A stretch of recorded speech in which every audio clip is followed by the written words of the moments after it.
धरण पाहत आहोत. हे धरण आहे जायकवाडी धरण आणि हे धरण आहे गोदावरी नदीवरती. गोदावरी नदी या ठिकाणी त्र्यंबकेश्वर या ठिकाणाहून उगम पावते. गोदावरीची जी लांबी आहे ती या ठिकाणी महाराष्ट्रामध्ये वाहत असताना आपण बघतो की 1465 किलोमीटरची लांबी आहे गोदावरीची.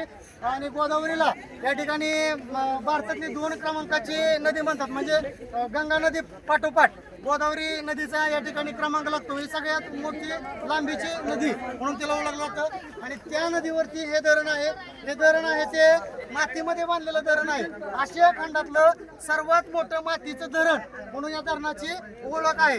या धरणाची जर आपण पाहिलं तर पाणी साठवण्याची जी क्षमता आहे ती 102 TMC एवढी पाण्याच्या साठवणूक क्षमता आहे. हे धरण जर पूर्णपणे भरलं तर 4 वर्षाचा पाण्याचा प्रश्न मराठवाड्याचा सुटतो आणि 2 वर्षाचा शेतीचा प्रश्न सुटतो. एवढा मोठा पाण्याचा पसारा आपण बघतो. जवळपास एक मोठा समुद्रच असल्यासारखं आपल्याला वाटतं. आणि म्हणूनच त्याला मराठवाड्याचा समुद्र असं सुद्धा म्हटलं जातं.